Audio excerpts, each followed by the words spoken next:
নমস্কার বন্ধুরা, আপনারা দেখছেন এমটি রুফটপ গার্ডেন। আমি মহিদুস তালুকদার আছি আপনাদের সাথে। তো আজকে কথা বলবো ক্যাট আই বেরি সম্পর্কে। আমি একটা গাছ আপনাদের দেখাচ্ছি।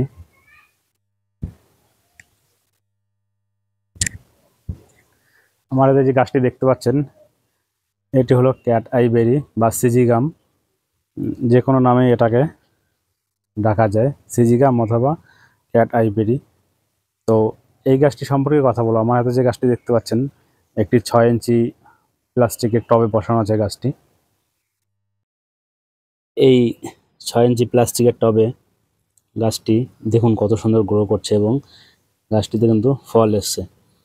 এই গাছটি বীজ থেকেও হয়, ইয়ারলিং হয় এবং গ্রাফটিংও হয়। তো আমার এই যে গাছটি আছে, এই গাছটি কিন্তু বীজের গাছ, বীজ থেকেই গাছটি হয়েছে। এই গাছটির বয়স 1.5 বছরের মতো, 1 বছরের কিছুটা বেশি।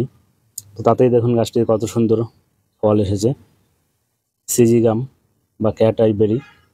তো এই গাছের যদি পরিচর্যার কথা বলি, তাহলে এই গাছটি কিন্তু প্রধানত জল কিন্তু খুব বেশি পছন্দ করে না। গাছের গোড়ায় জল জমলে কিন্তু গাছটি মারা যেতে পারে। আর এই গাছটি কিন্তু গরমের সময় ডাইরেক্ট সানলাইটে রাখা যাবে না, তাহলে কিন্তু সানবার্ন হয়ে যাবে।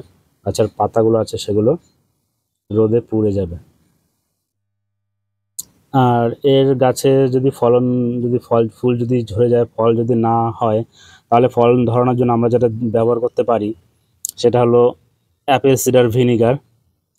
এটা 1-1.5 মাস অন্তর অন্তর কিছুটা পরিমাণ অ্যাপেল সিডার ভিনিগার জলের সাথে মিশিয়ে এই গাছের গোড়ায় দিতে হবে।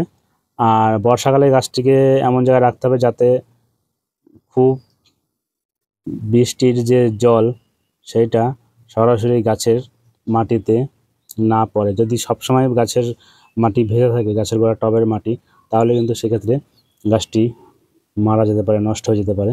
তো দেখুন আমার এই 6 ইঞ্চি টবে এই গাছটিতে কত সুন্দর ফল ধরেছে। এই দেখতে পাচ্ছেন, এই যে ফুল এসছে গাছটিতে এবং ফলও ধরেছে। তো আমি এই যে গাছটি, এই যে মাটি দেখতে পাচ্ছেন, দেখুন। তো এই মাটিটা আমি যেভাবে তৈরি করেছি, ভার্মি কম্পোস্ট আর বালি যেটা আছে, সাদা বালি, এবং তার সাথে দোআঁশ মাটি এবং সামান্য পরিমাণে হিউমিক অ্যাসিড, এবং তার সাথে দিয়েছি আমি শিংকুচি এবং হাড় গুঁড়ো। আর এটাতে আমি ব্যবহার করি 1-1.5 মাস অন্তর অন্তর অ্যাপেল সিডার ভিনিগার। এক চামচের মতো অ্যাপেল সিডার ভিনিগার 1 লিটার জলে গুলে সেটা আমি ব্যবহার করি। তো দেখতে পাচ্ছেন গাছটিতে কত সুন্দর ফল ধরেছে।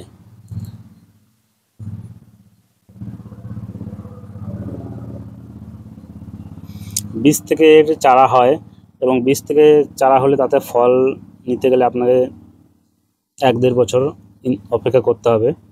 এবং এর কাটিং থেকেও হয় এবং ইয়ারলিং যেটা আমরা বলি কাটিং, তার থেকেও হয়, এবং গ্রাফটিংয়ের মাধ্যমে এর চারা তৈরি করা যায়। তবে এই গাছটি খুব বেশি লম্বা হয় না, এটা বেশি ঝোপালো হয়। এই গাছটি দেখতে পাচ্ছেন, আমার এই যে গাছটি, এটা কিন্তু বেশি লম্বা না, 5-6 ইঞ্চি হবে হাইট, কিন্তু চারপাশে দেখুন ঝোপালো টাইপের হয়েছে। এই গাছটি ঝোপালো টাইপের হয়, বেশি লম্বা হয় না এবং ছোট হয়, এবং এই গাছের বৃদ্ধিটা খুব ধীরে ধীরে হয়। গাছ খুব ধীরে ধীরে এর বৃদ্ধি হয়। গাছে যখন ফুল আসবে, তখন আমাদের গাছের গোড়ায় সামান্য পরিমাণে, একদম খুব সামান্য পরিমাণে দিতে হবে কয়েক দানা হিউমিক অ্যাসিড, এবং তার সাথে দিতে হবে কিছুটা পরিমাণ ভার্মি কম্পোস্ট।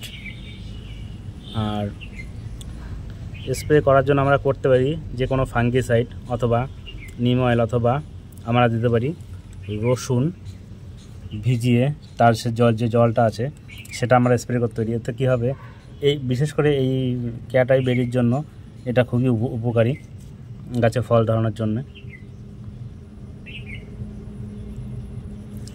দেখতে পাচ্ছেন আমার এইটুকুনি একটি গাছে বেশ ভালোই ফল ধরেছে, এই দেখতে পাচ্ছেন।